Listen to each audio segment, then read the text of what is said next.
الله وكفى وسلام على عباده الذين اصطفى أما بعد فقد قال الله تبارك وتعالى في كلامه المجيد وفرقانه الحميد أعوذ بالله من الشيطان الرجيم بسم الله الرحمن الرحيم ومن أحسن قولا ممن دعا إلى الله وعمل صالحا وقال إنني من المسلمين وقال النبي الكريم صلى الله عليه وسلم لو يعلم الناس ما في النداء والصف الأول إلى آخر الحديث أو كما قال عليه الصلاة والسلام যে বিষয় নিয়ে গত জুমা আলোচনা হইতেছিল সেটা হলো আজানের ইতিহাস এবং আজানের ফজিলত। গত জুমায় আলোচনা করছিলাম আজানের ইতিহাস নিয়ে। ওইখানে দুইটা শিরোনাম আলোচনা করছিলাম। এক নাম্বার হলো আজানের পূর্বে মানুষকে কিভাবে নামাজের জন্য ডাকা হতো। দুই নাম্বার আজানের প্রবর্তন কখন থেকে কিভাবে হলো, এই দুইটা আলোচনা। তিন নাম্বার আলোচনা হলো আজানের ফজিলত। আজান কোন ব্যক্তি যদি আল্লাহর সন্তুষ্টির জন্য দেয়, ওই ব্যক্তিকে আল্লাহ তাআলা 10টি পুরস্কার দান করবেন। কয়টি? 10টি। আরো ফজিলত আছে, মোটামুটি 10টি ফজিলতের কথা ইনশাআল্লাহ আজকে আলোচনা করব। আজানের এক নাম্বার যে ফজিলত, আল্লাহ পাক রব্বুল আলামিন সূরা হামিম সাজদার 33 নাম্বার আয়াতে বলেন, ওমান আহসানু কাওলাম মিম্মান দাআ ইলাল্লাহি ওয়া আমিলা সালিহান ওয়া ক্বালা ইন্নানী মিনাল মুসলিমিন। ওই ব্যক্তির চেয়ে উত্তম কথা আর কার হতে পারে, যেই ব্যক্তি মানুষদেরকে, লোকদেরকে আল্লাহ তাআলার দিকে আহ্বান করে। এর চেয়ে উত্তম বাক্য, এর চেয়ে উত্তম কথা আর কি হতে পারে? হামিম সাজদার 33 নম্বর আয়াত।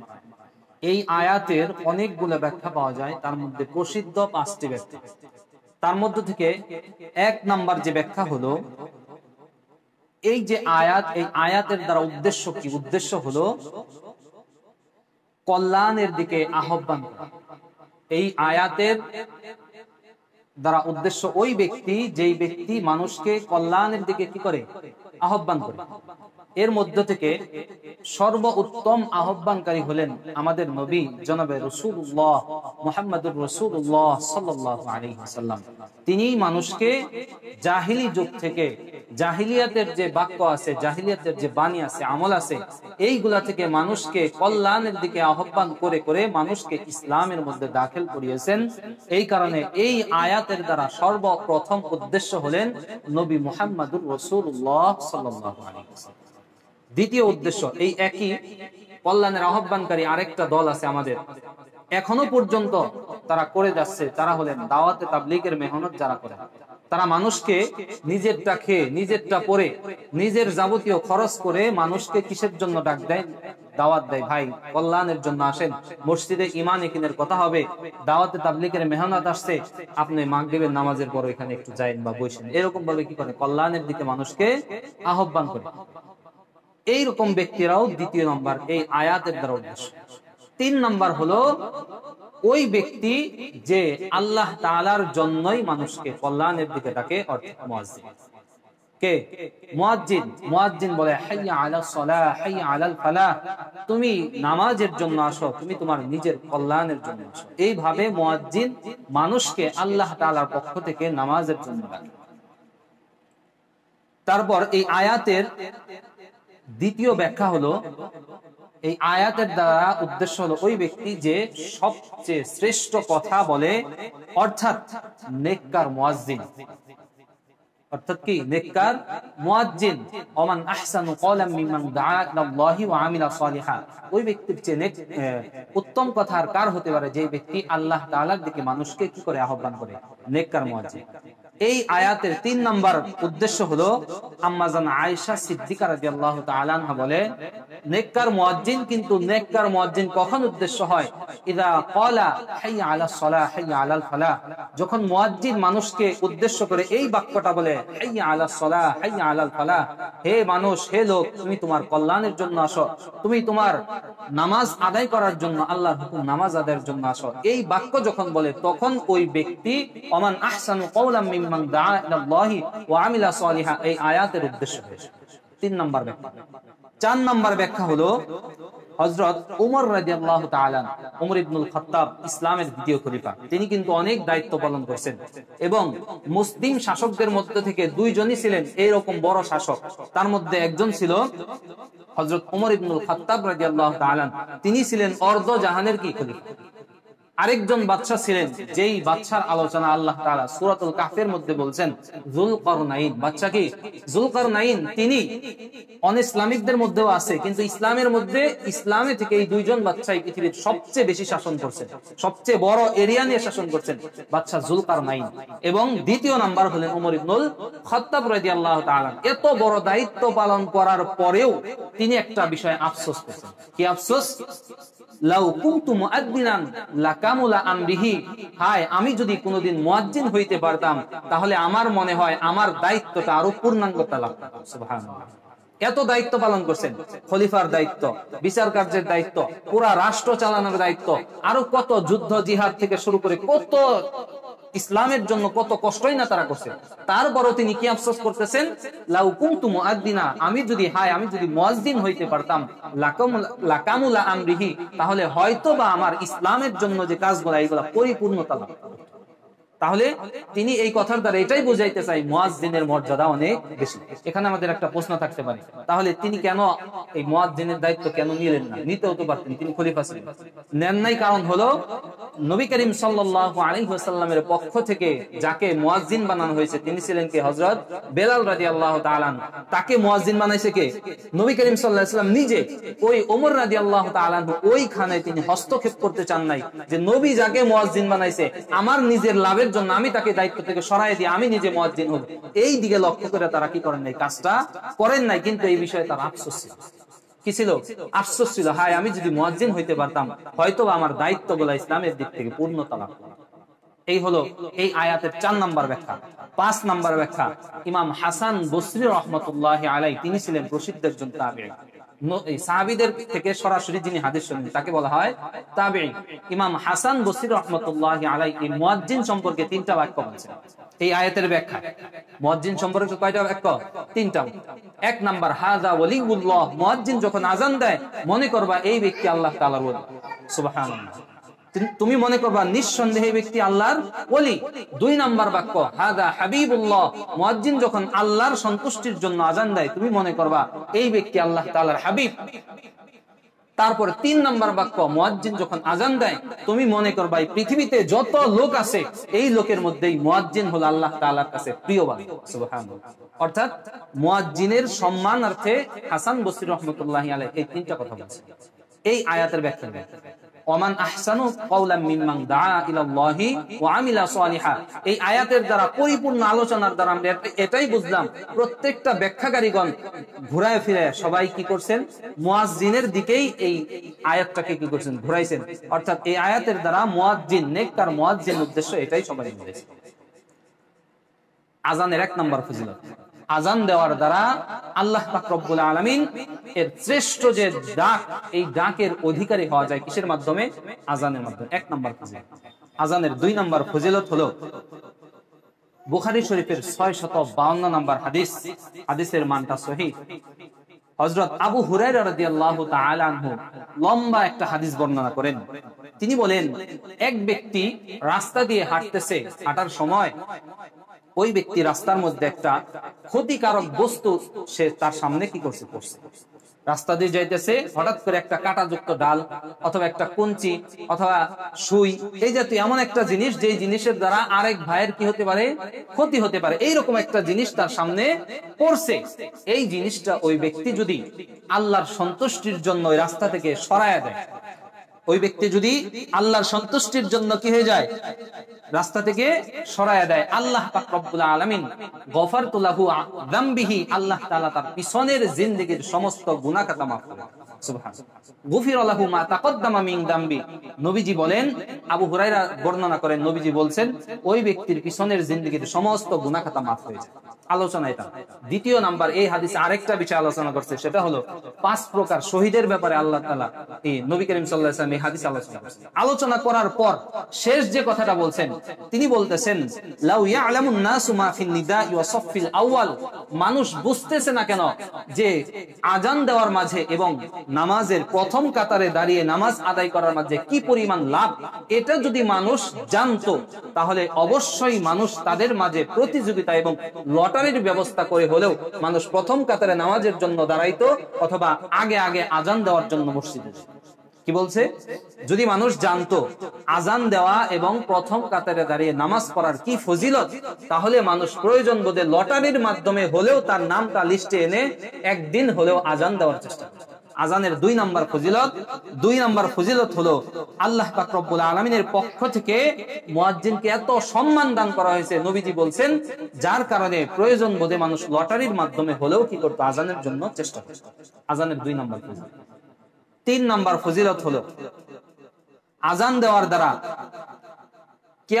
কিয়ামতের ময়দানে এই মুয়াজ্জিন যারা আছে, যারা আজানদাতা, তাদের গর্দান সবার থেকে উপরে থাকবে। সুবহানাল্লাহ। সবাই তাকে দেখেই চিনতে পারবে এই হলো মুয়াজ্জিন। ইনি হলেন কি পৃথিবীতে মুয়াজ্জিন যে আল্লাহর দিকে ডাকছে, হাইয়া আলাস সালাহ, হাইয়া আলাল ফালাহ। কিয়ামতের ময়দানে ওই ব্যক্তিকে দেখা মাত্রই সবাই কি করবে, চিনে ফেলবে। মুয়াজ্জিনের গর্দান আল্লাহ তাআলা কিয়ামতের ময়দানে সবার থেকে উঁচু করে দিবেন, সবার থেকে উঁচু। এই সম্পর্কে মুসলিম শরীফের 738 নম্বর হাদিসে রাসূল আকরাম সাল্লাল্লাহু আলাইহি ওয়াসাল্লাম ইরশাদ করেন, হযরত তালহা ইবনে ইয়াহইয়া রাহমাতুল্লাহি আলাইহি তার চাচা থেকে বর্ণনা করেন, হযরত আমিরে মুয়াবিয়া রাদিয়াল্লাহু তাআলা আনহুর নিকট তিনি বসা ছিলেন। তিনি বর্ণনা করেন, আমি একদা হযরত আমিরে মুয়াবিয়া রাদিয়াল্লাহু তাআলা আনহুর নিকট বসা। এই সময় মুয়াজ্জিন আসছে আমিরে মুয়াবিয়াকে ডাক দেওয়ার জন্য, হে আমিরুল মুমিনিন, আপনি আসেন, নামাজের সময় হয়ে গেছে, নামাজ আদায় করব, আপনি আসেন। কিসের জন্য ডাক দিছে?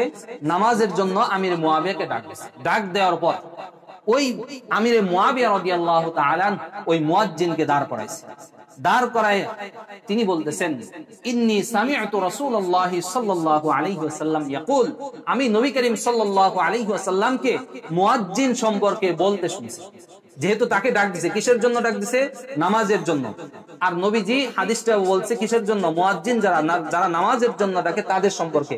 এই কারণে ওই মুয়াজ্জিন যে ছিল, মুয়াজ্জিনকে দাঁড় করাইছে। দাঁড় করায় বলতেছে, ইন্নী সামি'তু রাসূলুল্লাহি সাল্লাল্লাহু আলাইহি ওয়াসাল্লাম ইয়াকুল। মুসলিম শরীফের 738 নম্বর হাদিসে তিনি বলতেছেন, আমি রাসূল সাল্লাল্লাহু আলাইহি ওয়াসাল্লামকে এই ব্যাপারে বলতে শুনেছি, আল মুআদ্দিনুন আতওয়ালুন নাসি আনাকা ইয়াউমাল কিয়ামাহ, মুয়াজ্জিনরা কিয়ামতের ময়দানে সবচেয়ে উঁচু গর্দানের অধিকারী হয়ে যাবে। জোরে বলেন সুবহানাল্লাহ। কিয়ামতের ময়দানে মুয়াজ্জিনরা উঁচু গর্দানের ওয়ালা হয়ে যাবে, উঁচু গর্দানের অধিকারী। তাদের গর্দানটা সবার থেকে উঁচু থাকবে।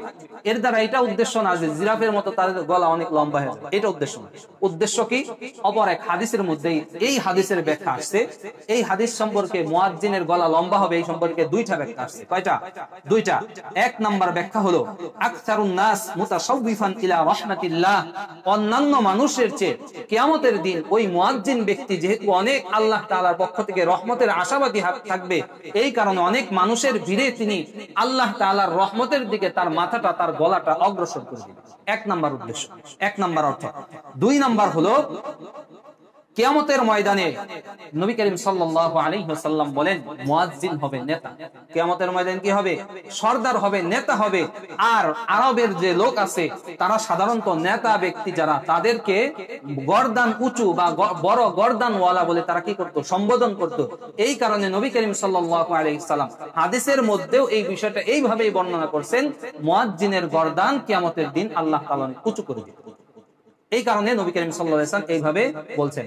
অতএব এই কথার দ্বারা আমরা বুঝতে পারলাম, মুয়াজ্জিনরা কিয়ামতের ময়দানে আল্লাহ তাআলার রহমতের বেশি আশাবাদী হওয়ার কারণে তাদের গর্দানটা আল্লাহ তাআলা অনেক কি করবেন? উঁচু করে দিবেন। সবাই বুঝতে পারবে তারা ছিল দুনিয়ার মধ্যে মুয়াজ্জিন, যারা আল্লাহ তাআলার জন্য, কল্যাণের জন্য মানুষকে কি করত? দ্বীনের আহ্বান করত, নামাজের আহ্বান করত। এই মুয়াজ্জিনের 3 নাম্বার ফজিলত, আজান দেওয়ার দ্বারা কিয়ামতের ময়দানে মুয়াজ্জিনের গলা আল্লাহ তাআলা, গর্দান আল্লাহ উঁচু করে দিবেন। 3 নাম্বার ফজিলত। 4 নাম্বার ফজিলত হলো, মুয়াজ্জিনের আজান দেওয়ার দ্বারা মুয়াজ্জিনের আজানের আওয়াজ যতটুকু পর্যন্ত পৌঁছাইবে ততটুকু পর্যন্ত এই মুয়াজ্জিনের কথার মাধ্যমে শয়তানকে এই মুয়াজ্জিন দৌড়ের উপর, কাকে? শয়তানকে দৌড়ের উপর রাখে। নবী করিম সাল্লাল্লাহু আলাইহি ওয়াসাল্লাম বুখারী শরীফের 608 নম্বর হাদিসে ইরশাদ করেন, বর্ণনাকারী রাবী হলেন হযরত আবু হুরায়রা রাদিয়াল্লাহু তাআলা। তিনি বলেন, ইযা নুদিয়া লিস-সালাত আদবারা আশ-শাইতানু ওয়া লাহু তুরাব হাত্তা লা ইয়াসমাউ আত-তাযীন। যখন মুয়াজ্জিন আযানের জন্য, মুয়াজ্জিন নামাজের জন্য মানুষকে উপলক্ষ করে আযান দেয়, মানুষকে কি করে? আহ্বান করে, তখন আদবারা আশ-শাইতান, শয়তান পিছনের রাস্তা দিয়ে বায়ু ছাড়তে ছাড়তে, হাওয়া ছাড়তে ছাড়তে পলায়ন করে। যতটুকু পর্যন্ত হাত্তা লা ইয়াসমাউ আত-তাযীন, যতটুকু পর্যন্ত, এতটুকু পর্যন্ত দূরে সে শয়তান পলায়ন করে, যেই পর্যন্ত আযানের আওয়াজ ওই শয়তানের কান পর্যন্ত যেন না পৌঁছায়। এই কারণে শয়তান কি করে? দূর পর্যন্ত পলায়ন করে। অতঃপর যখন আযানটা শেষ হয়ে যায়, তুম্মা আকবালা হাত্তা আকবালা, ওই শয়তান আবার মসজিদের আশেপাশে এসে কি করে? ঘোরাফেরা শুরু করে দেয়। আবার যখন মানুষেরা কি করে? নামাজের জন্য আসতে থাকে, তখন ওই শয়তানও মানুষকে আহ্বান করে, আসো তোমরা নামাজের দিকে আসো। আহ্বান করতে থাকে শয়তান, আসো নামাজের দিকে আসো। আমার ধোঁকা দেওয়ার কি হয়ে গেছে? সময় হয়ে গেছে। ওই মুয়াজ্জিন যখন আযান দেওয়া শেষ করার পর মুসল্লিরা নামাজে চলে আসে, আবার যখন নামাজের জন্য দাঁড়ায়, আবার মুয়াজ্জিন কি করে? একামত দেয় না? তুম্মা সুবিবা লিস-সালাহ, অতঃপর নামাজের জন্য আবার একামত দেওয়া হয়। যখন একামত দেওয়া হয়, একামত দেওয়ার কারণে ওই শয়তান আবার একামতের আওয়াজ যেই পর্যন্ত পৌঁছায়, ওই পর্যন্ত আবার দৌড়ায় পলায়ন করার পর আবার যখন একামতের বাক্য শেষ হয়ে যায়, লা ইলাহা ইল্লাল্লাহ বলে যখন একামতটা কি হয়ে যায়? শেষ হয়ে যায়, আবার ওই শয়তান দৌড়ায় আবার মসজিদের মধ্যে আসে। আসার পর হাত্তা ইয়াখতুরু বাইনাল মারই ওয়া নাফসিহি, অতঃপর ওই শয়তান, নবী করিম সাল্লাল্লাহু আলাইহি ওয়াসাল্লাম হাদিসের মধ্যে বলতেছেন, মানুষ এবং মানুষের কলবের মাঝে ওই শয়তান ভর করে। শয়তান কি করে? অবস্থান নেয়। অবস্থান নেওয়ার পর ওই শয়তান কি বলে? ইয়াকুল উযকুর কাযা ওয়া উযকুর কাযা, ওই শয়তান মানুষকে বলতে থাকে, অমুক জিনিস স্মরণ করো, অমুক জিনিস স্মরণ করো। তুমি না অমুক দিন ওই কাজটা করছিলা, ওই কাজটার মধ্যে তোমার এরকম লাভ হয়েছিল, ওই কাজে এরকম লস হয়েছিল। এই কাজগুলা কি করে দেয়? স্মরণ করায় দেয়। বারবার এমন এমন বিষয় শয়তান তাকে স্মরণ করায় দেয়, যেইগুলা লাম ইয়াযকুর হাত্তা ইয়াযুল্লার রাজুলু লা ইয়াদখুলু কাম ইউসাল্লা, যে এমন এমন জিনিস তার স্মরণ হয়, যেই জিনিসটা নামাজের বাইরে জিন্দেগিতেও স্মরণ হয়। কিন্তু মাঝে মাঝে আমাদের হয় না এরকম? এমন এমন বিষয় স্মরণ হয়, যেটা আপনি 10 বছর আগে আপনার ঘটে যাওয়া জীবনের একটা ঘটনা হঠাৎ করে কোন সময় মনে পড়ছে? নামাজের মধ্যে মনে পড়ে ধ্যান খেয়াল ওই দিকে চলে গেছে। এমন একটা অবস্থা হয়ে গেছে যে মুসল্লির খেয়ালও নাই সে কয় রাকাত নামাজ পড়ছে। হয় না এরকম? এই ওয়াসওয়াসা দেয়। আর এই যে শয়তান, এই শয়তানটাকে দূরে ঠেলে দেওয়া যায় কিসের মাধ্যমে? আযানের মাধ্যমে। কিসের মাধ্যমে? আযান এবং ইকামতের মাধ্যমে। আমাদেরও উচিত হবে, আমাদেরও এই শয়তানকে দূরে দেওয়ার মতো একটা হাতিয়ার, সেটা হলো কি? আযান অথবা ইকামত। আমাদের উচিত হবে জিন্দেগিতে একবার হলো এমন একটা হাতিয়ার ব্যবহার করা, আল্লাহর দরবারে যেন আমরা কিয়ামতের ময়দানে বলতে পারি, হে আল্লাহ, তোমার এই আযান এবং ইকামত নামক হাতিয়ারের দ্বারা তোমার সবচেয়ে অভিশপ্ত বান্দা যে কি ইবলিস শয়তান, এই শয়তানকে আমি একদিন দৌড়ের উপর রাখছি। এই কথা যেন আমরাও আল্লাহর দরবারে বলতে পারি। এই কারণে সবার উচিত হলো আগ্রহ নিয়ে আযানটা শিখে আযান দেওয়ার জন্য কি হওয়া? উৎসাহিত হয়ে নিজে কি করা? আযান দেওয়ার চেষ্টা করা। আল্লাহ তাআলা আমাদের সবাইকে তৌফিক দান করুন। এইখানে একটা কথা আছে, শয়তান কেন পলায়ন করে? শয়তান পলায়ন করার কারণ কি? কারণ হলো, শয়তান পলায়ন করার কারণ হলো, এই মুহাদ্দিসিনে কেরাম এই হাদিসের ব্যাখ্যা করছে যে এই শয়তান কেন পলায়ন করে। বুখারী শরীফের একটা সরাহ গ্রন্থ আছে 608 নম্বর যে হাদিস, এই হাদিসের যে ব্যাখ্যা গ্রন্থ, পুরা বুখারীর ব্যাখ্যা গ্রন্থ, ওইটার 2 নম্বর খণ্ডের 288 পৃষ্ঠার মধ্যে ইমাম ফাতহুল বারী একটা কিতাব আছে বুখারীর সরাহ, ওই সরাহর কিতাবের মধ্যে এই ব্যাপারে আসছে যে শয়তান কেন পলায়ন করে। পলায়ন করার কারণ কি? 1 নম্বর কারণ হলো, মুয়াজ্জিন এমন বিষয়ে ডাক দিতেছে, যেই ডাক দেওয়ার দ্বারা মুয়াজ্জিনের জন্য শয়তান যেন কিয়ামতের ময়দানে সাক্ষী না। 1 নম্বর কারণ কি? মুয়াজ্জিনের আযানের আওয়াজ যেই ব্যক্তি শুনবে, ওই ব্যক্তি তার জন্য কিয়ামতের ময়দান কি হয়ে যাবে? সাক্ষী হয়ে যাবে। শয়তান এটা চায় না যে সে যেন মুয়াজ্জিনের পক্ষে কিয়ামতের ময়দানে সাক্ষী না। এক নাম্বার কারণ। দুই নাম্বার হলো শয়তান এই আজানটাকে অপছন্দ করে এই কারণে, এই আজান দেওয়ার মাধ্যমে মানুষকে ওই ইবাদতের দিকে মানুষকে ডাকা হইতেছে যে ইবাদতের মধ্যে কি আছে? সিজদা আছে। যে ইবাদতের মধ্যে কি আছে? নামাজের মধ্যে সিজদা আছে না? সিজদা আছে। আর ওই সিজদা অস্বীকার করার কারণেই শয়তান আজকে এত কি অভিশপ্ত আল্লাহর দরবারে। সিজদাকে সে কি করে নাই? স্বীকার করে নাই। আল্লাহ বলছিলেন উসজুদ লি আদম, হে আমার ফেরেশতা যারা আছে সবাই কাকে সিজদা করো? আদম নবীকে সিজদা করো। তখন ওই সিজদাকেই শয়তান কি করছিল? অস্বীকার করছিল। আর ওই মুয়াজ্জিন যেহেতু এমন একটা ইবাদতের দিকে মানুষকে আহ্বান করতেছে যে ইবাদতের মধ্যে ওই সিজদাটাও কি অন্তর্ভুক্ত, এই কারণে শয়তান চায় যে এই রকম ডাকও যেন ওই শয়তান না শুনে। এই কারণে মুয়াজ্জিনের আজান শোনা মাত্রই শয়তান কি করে? দৌড়ায় পালায়। এই হলো দুইটা কারণ, শয়তান পলায়ন করার দুইটা কারণ। তো যে কথা বলতেছিলাম, আজানের যে 4 নাম্বার ফজিলত, আজানের মাধ্যমে আল্লাহ তাআলার অভিশপ্ত শয়তান যে আছে এই শয়তানকে দৌড়ের উপর রাখা যায়। কিসের মাধ্যমে? আজান নামক হাতিয়ারের মাধ্যমে। আজানের 5 নাম্বার ফজিলত, আজান দেওয়ার দ্বারা কিয়ামতের ময়দানে মুয়াজ্জিনের জন্য এই আজানের মাধ্যমে যতদূর পর্যন্ত মুয়াজ্জিনের আজানের আওয়াজটা চলে যাবে, সকল জিন ইনসান এবং অন্যান্য যা কিছু আছে, যত প্রাণী যা কিছু আছে, সব কিছু মুয়াজ্জিনের পক্ষে কিয়ামতের ময়দানে আল্লাহর দরবারে সাক্ষী হয়ে যাবে। সুবহানাল্লাহ। আল্লাহর দরবারে সুপারিশ করবে, হে আল্লাহ, এই ব্যক্তি আমি শুনছি তোমার ডাকে সাড়া দেওয়ার জন্য মানুষকে কি করছে? কল্যাণের দিকে আহ্বান করছে। হে আল্লাহ, তুমি এই বান্দাকে আজকে মাফ করে দাও। এই ব্যাপারে মুয়াজ্জিনের পক্ষে কিয়ামতের ময়দানে যত মানুষ আছে, যত জিন আছে এবং অন্যান্য যত জীবজন্তু আছে, সব কিছু আল্লাহর দরবারে মুয়াজ্জিনের ব্যাপারে সুপারিশ করে। এই আজানের হলো 5 নাম্বার ফজিলত। তাহলে আজান দেওয়া আমাদের দরকার আছে না নাই? অবশ্যই প্রয়োজন আছে। বুখারী শরীফের 609 নাম্বার হাদিস, তারপরের হাদিস, হযরত আব্দুর রহমান আন-নাসাই মাজিনী রাহমাতুল্লাহি আলাইহি তার বাবা থেকে তিনি বর্ণনা করেন, যখন হযরত আবু সাঈদ খুদরি রাদিয়াল্লাহু তাআলা আনহু থেকে তার বাবা কি করেন? বর্ণনা করেন। তার বাবাকে আবু সাঈদ খুদরি রাদিয়াল্লাহু তাআলা আনহু ইরশাদ করেন, ইন্নী আরাকা তুহিব্বুল গনামা ওয়াল বাদিয়া, আমি লক্ষ্য করতেছি হে আব্দুর রহমান বিন মাজানি, আমি লক্ষ্য করতেছি তুমি বেশি বেশি ছাগল চড়াইতে এবং বন জঙ্গলে বেশি থাকতে কি করো? পছন্দ। আমি কি করতেছি? এই বিষয়টা লক্ষ্য করতেছি।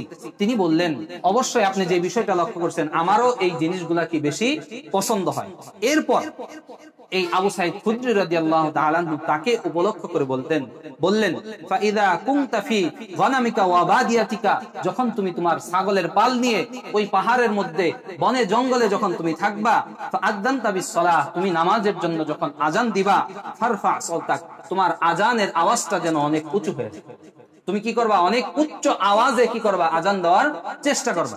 তখন ওই তার বাবা জিজ্ঞাসা করছে, হে আবু সাঈদ খুদরি, আপনি বলতেছেন আমি একা মানুষ ওইখানে নামাজ পড়বো, আজানের আওয়াজ এত জোরে দেওয়ার প্রয়োজন?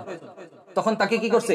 প্রশ্ন করছে যে আমি একা একা ওইখানে নামাজ আদায় করবো, আমার আশেপাশে তো কেউ নাই যে আজানের আওয়াজ শুনবে, তাহলে আমার আজানের আওয়াজটা এত জোরে দেওয়ার কারণ কি?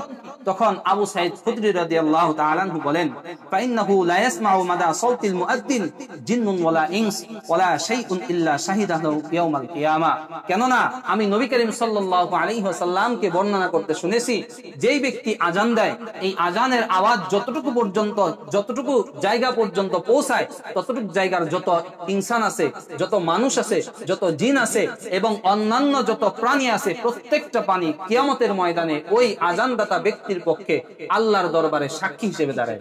সুবহানাল্লাহ।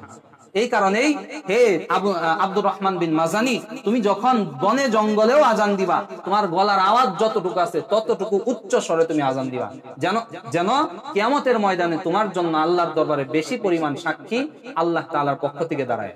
আজান দেওয়ার দ্বারা 6 নাম্বার যে উপকার, 6 নাম্বার যে ফজিলত, এই 6 নাম্বার ফজিলতটার দিকে লক্ষ্য করে হলেও আমাদের সবার উচিত শুদ্ধ করে আজান শিখে আজান দেওয়ার চেষ্টা করা। নবী করিম সাল্লাল্লাহু আলাইহি ওয়াসাল্লাম ইমাম এবং মুয়াজ্জিনকে নিয়ে 2টা দোয়া করছেন, তার মধ্যে মুয়াজ্জিনের দোয়াটা হলো সবচেয়ে গুরুত্বপূর্ণ। নবী করিম সাল্লাল্লাহু আলাইহি ওয়াসাল্লাম ইরশাদ করেন, মুয়াজ্জিনকে, হে আল্লাহ তুমি পৃথিবীতে যত মুয়াজ্জিন আছে সকল মুয়াজ্জিনকে আল্লাহ তুমি ক্ষমা করে দাও। সুবহানাল্লাহ। নবীজি এই দোয়া করে গেছেন খাস করে মুয়াজ্জিনের জন্য। আর ইমামের জন্য দোয়া করেছেন, হে আল্লাহ পৃথিবীর যত ইমাম আছে প্রত্যেকটা ইমামকে তুমি সরল সঠিক পথ প্রদর্শন করে চলার তৌফিক দান করো। এই দুইটা দোয়া, একটা হলো ইমামের জন্য, আর একটা কি মুয়াজ্জিন যারা আছে তাদের জন্য।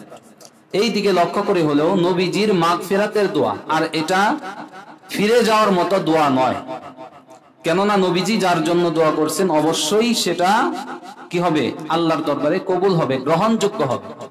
যদি তার নিয়তটা কি থাকে, ঠিক থাকে, লোক দেখানো না থাকে, একমাত্র আল্লাহর সন্তুষ্টির জন্যই যদি আজানটা হয়ে থাকে, তাহলে এটা নিশ্চিত বিশ্বাস করা যায় ওই ব্যক্তির পিছনের জিন্দেগীর গুনাহ খাতা আল্লাহ তাআলা মাফ করে দেন। সুবহানাল্লাহ।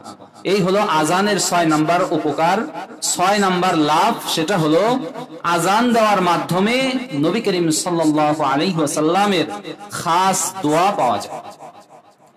আবু দাউদ শরীফের 517 নম্বর হাদিসে হযরত আবু হুরায়রা রাদিয়াল্লাহু তাআলা আনহু বর্ণনা করেন, আল ইমামু যামিনুন ওয়াল মুআদ্দিনু মু'তামান। ইমাম হলো জিম্মাদার, ইমাম হলো কি জিম্মাদার, ওয়াল মুআজ্জিনু মু'তামান, এবং মুয়াজ্জিন ব্যক্তি হলো আমানতদার। ইমাম জিম্মাদার কিসের? নামাজের ক্ষেত্রে। আর মুয়াজ্জিন হলো আমানতদার কিসের ক্ষেত্রে? তার ওয়াক্তের ক্ষেত্রে। ওয়াক্ত না আসলে যদি আজান দেওয়া হয়ে যায় তাহলে কিন্তু ওই ওয়াক্তের আজান না হওয়ার কারণে আজানটাই হবে না। এই কারণে ওয়াক্তের ব্যাপারে, সময়ের ব্যাপারে এদিক সেদিক, যেমন বিশেষ করে মাগরিবের আজানটা যদি 2 মিনিট আগেও দেন তাহলেও কি আছে, সমস্যা আছে।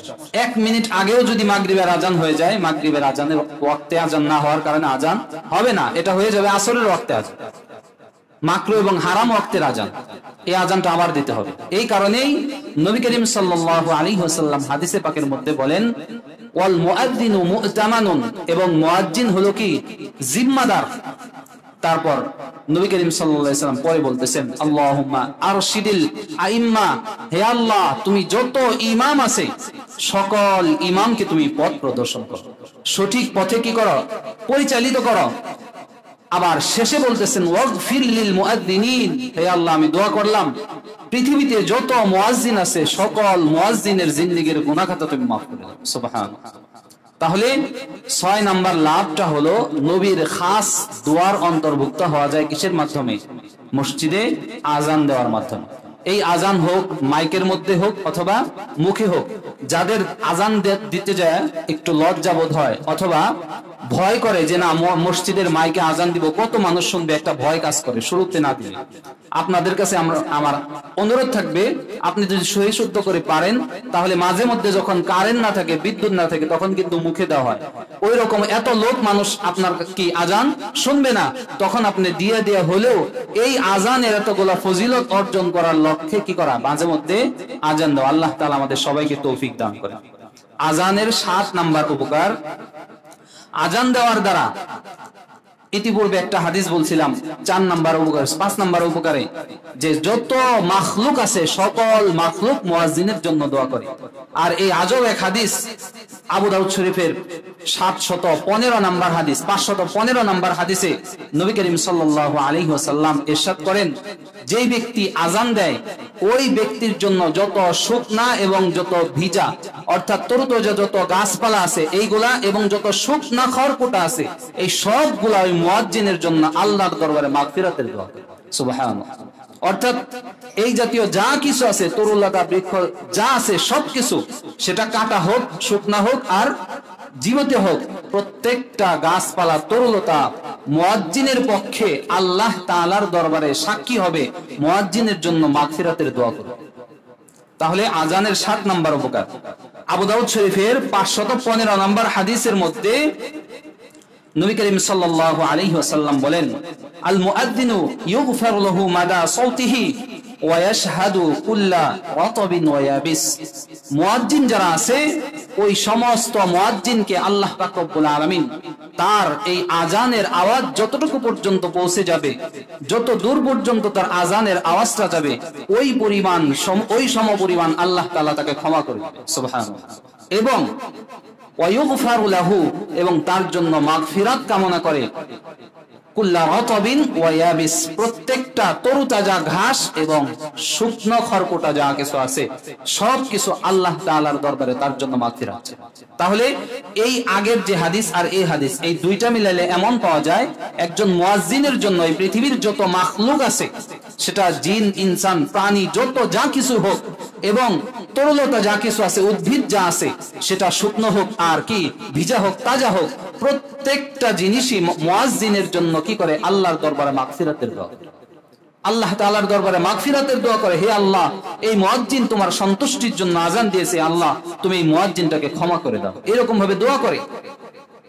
এই কারণেই এই আজানের এই ফজিলত শুনে আমাদের কি দেওয়া দরকার? আজান দেওয়া দরকার। আজানের 7 নম্বর ফজিলত, আজানের 8 নম্বর যে ফজিলত, 8 নম্বর ফজিলতটা আল্লাহ পাক রব্বুল আলামিন নাসাই শরীফের 666 নম্বর হাদিস, 666 নম্বর হাদিসের মধ্যে হযরত উকবা ইবনে আমির রাদিয়াল্লাহু তাআলা আনহু বর্ণনা করেন, আল্লাহ পাক রব্বুল আলামিন যে সমস্ত মুয়াজ্জিনরা, যে সমস্ত মানুষ বিভিন্ন বনে জঙ্গলে অথবা পাহাড়ের শৃঙ্গে সাধারণত সব সময় কাটায়, কৃষক হতে পারে অথবা বিভিন্ন ধরনের শ্রমিক হতে পারে, রাখাল হতে পারে, এই জাতীয় যত লোক আছে তারা ওই স্থানে কি করে? সাধারণত আজান দিয়ে নামাজ আদায় করে।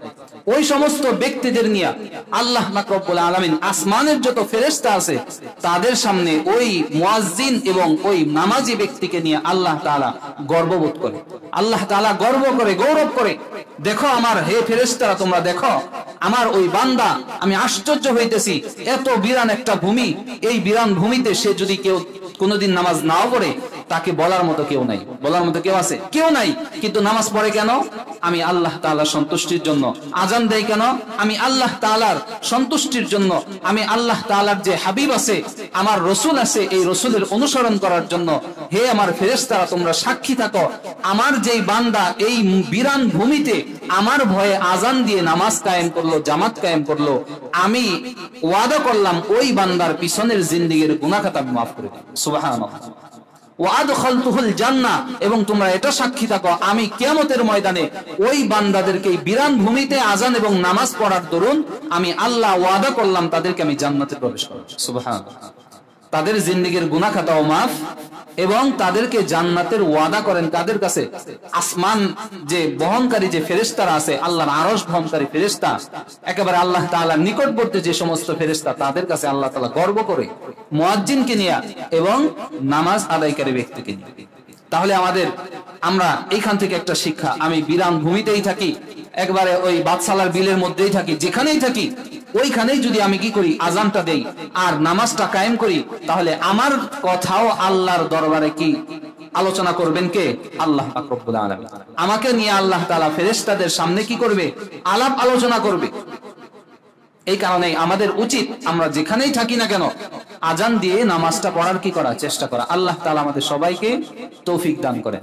আজানের 9 নম্বর উপকার, আজানের 9 নম্বর উপকার হলো, এই ফজিলতটা অনেক কষ্টসাধ্য একটা ফজিলত। এই ফজিলতটা যদি কেউ অর্জন করতে পারে, আল্লাহ পাক রব্বুল আলামিন ওয়াদা করছেন তার জন্য জান্নাত ওয়াজিব হয়ে যাবে।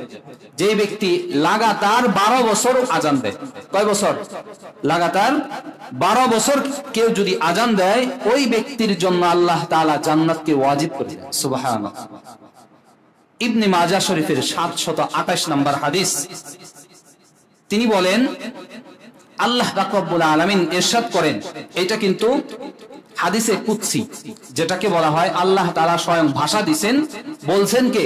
নবী করিম সাল্লাল্লাহু আলাইহি ওয়াসাল্লাম সরাসরি হাদিসে কুদসির মধ্যে বলতেছেন, মান আদানা সিনতাই আশা সানাতান ওয়াজাবাত লাহুল জান্নাহ। যেই ব্যক্তি কি করে? আদানা সিনতাই আশা সানাতান, 12 বছর লাগাতার মুয়াজ্জিনের দায়িত্ব পালন করে। এইখানে এই হাদিসের ব্যাখ্যার মধ্যে আসছে, ওই মুয়াজ্জিনের দায়িত্ব পালন করার ক্ষেত্রে তার পয়সার লোভ, যে আমি আজান দিলে আমাকে বেতন দেওয়া হবে, এই লোভ বাদ দিয়ে করতে হবে কিভাবে? একমাত্র আল্লাহর সন্তুষ্টির জন্য। যদিও বেতনভুক্ত মুয়াজ্জিন হয়, কিন্তু তার নিয়তটা থাকতে হবে এমন, আমাকে বেতন না দিলেও আমি করব, বা আমি এটা করতেছি আমার বেতনের জন্য না, এটা আমি আল্লাহর সন্তুষ্টির জন্যই করতেছি।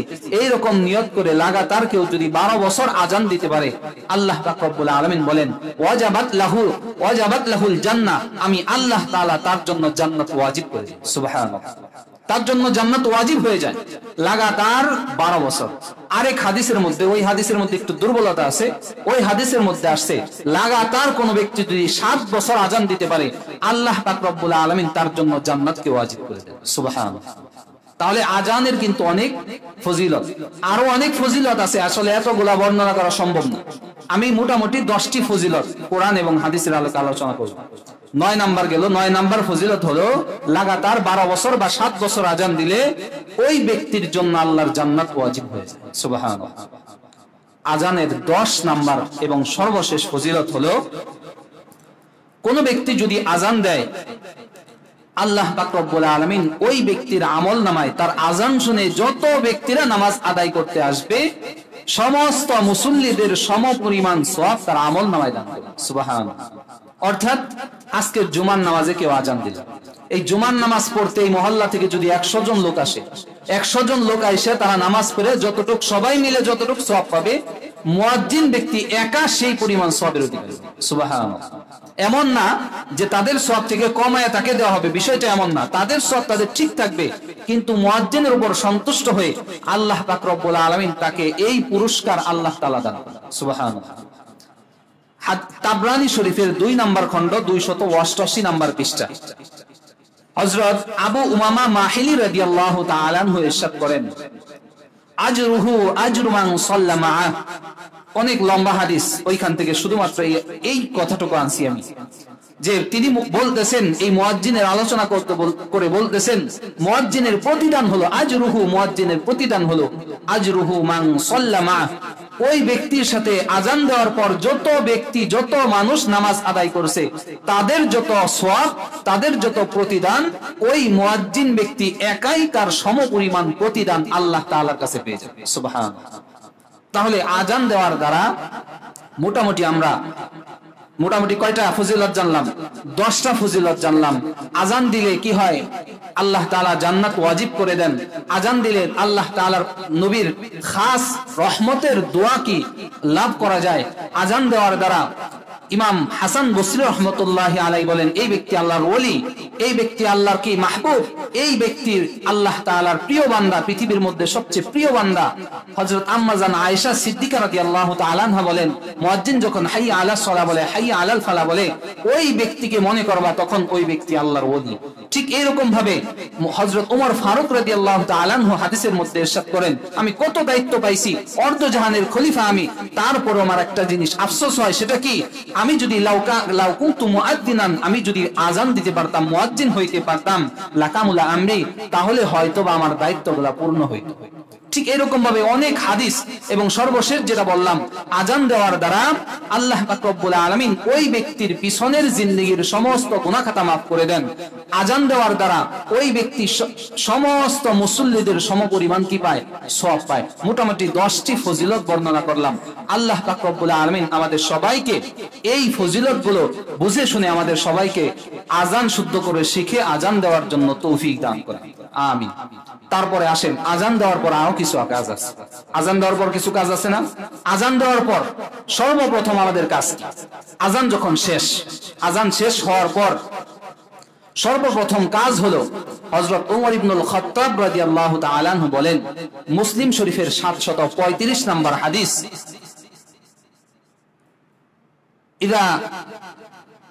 ইদা আখরাল আযান, যখন আযানটা কি হয়ে যায়? শেষ হয়ে যায়, কুলু মিসলা মা ইয়াকুলুল মুয়াজ্জিন, আযান দেওয়ার সময় মুয়াজ্জিন যা যা বলে তোমরা তাই তাই বলো।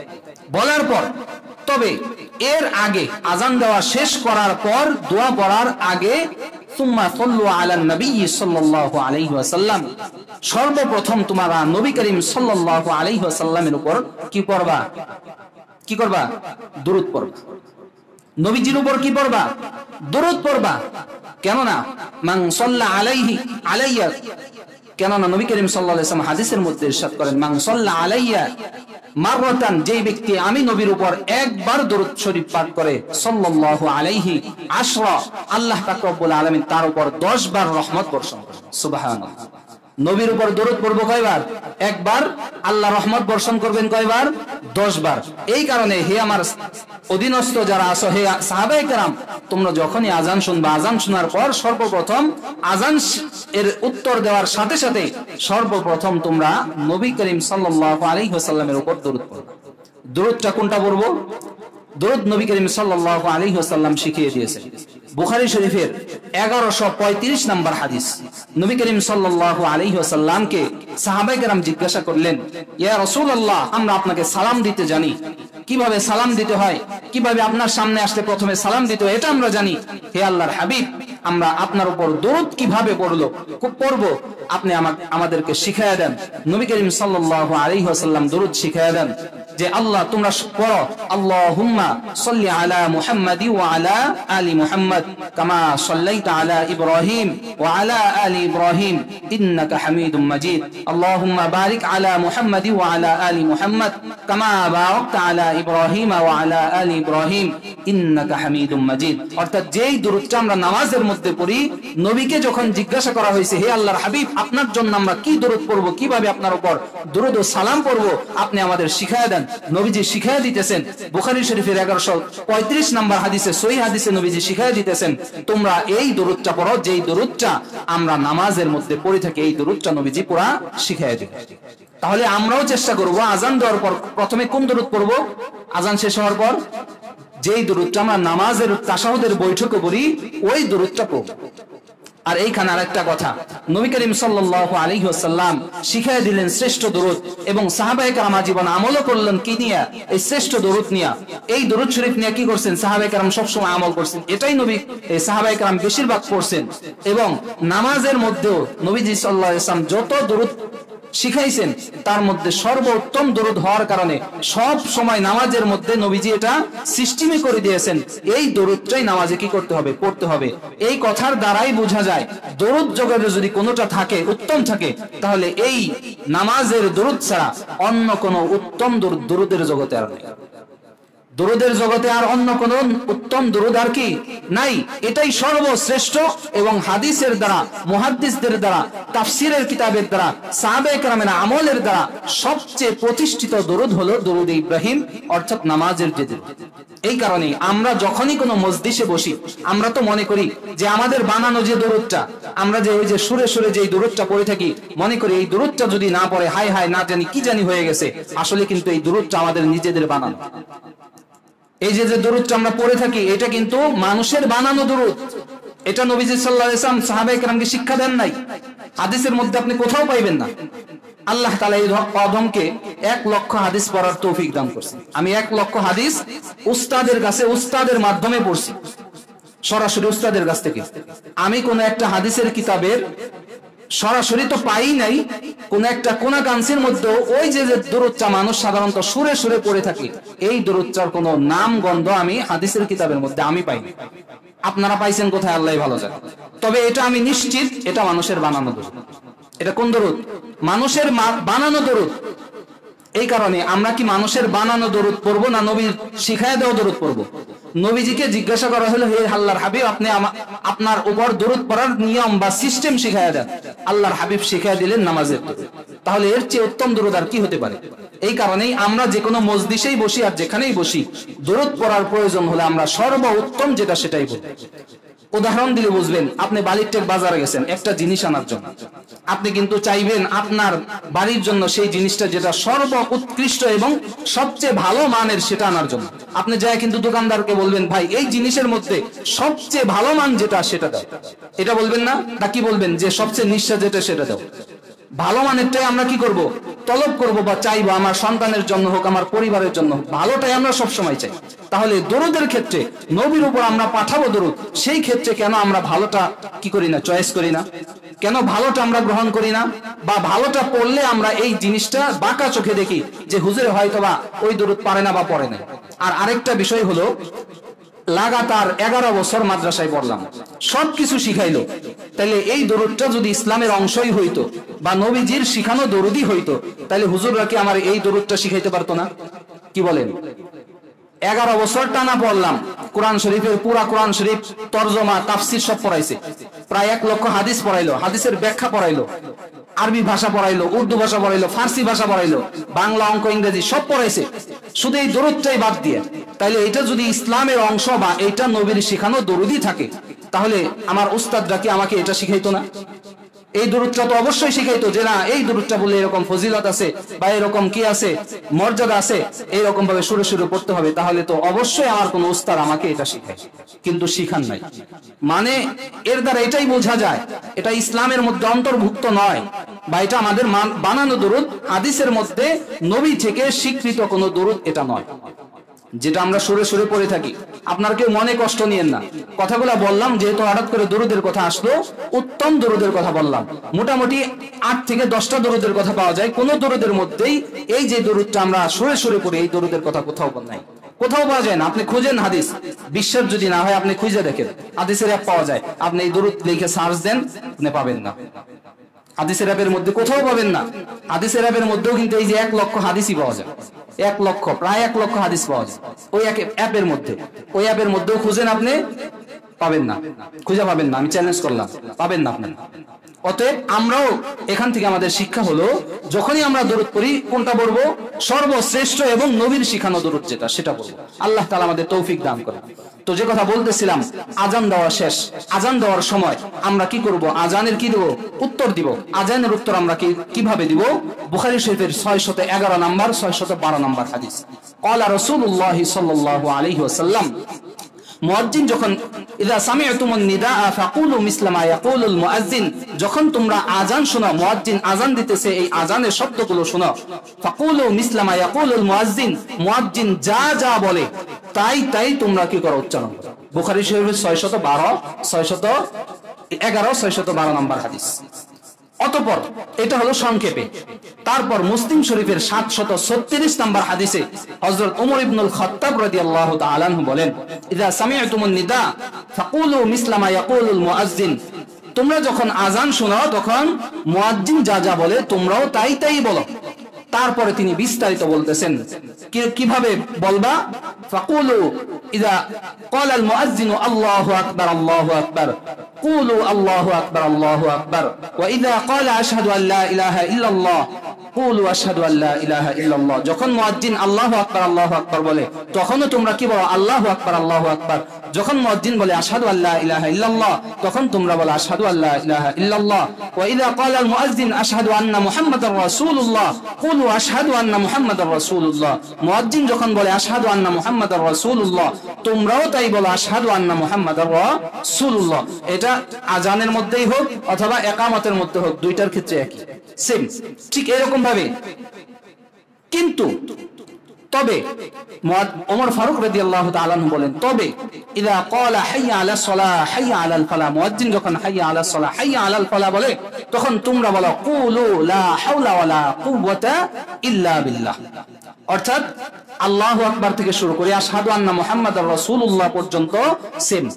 তারপর হাইয়া আলাস সালাহ থেকে হাইয়া আলাল ফালাহ পর্যন্ত আবার লা হাওলা ওয়ালা কুওয়াতা ইল্লা বিল্লাহ, এই আজান। অতঃপর মুয়াজ্জিন যখন বলবে আল্লাহু আকবার আল্লাহু আকবার, তোমরাও বলবে আল্লাহু আকবার আল্লাহু আকবার। সে বলবে লা ইলাহা ইল্লাল্লাহ, তোমরাও বলবে লা ইলাহা ইল্লাল্লাহ।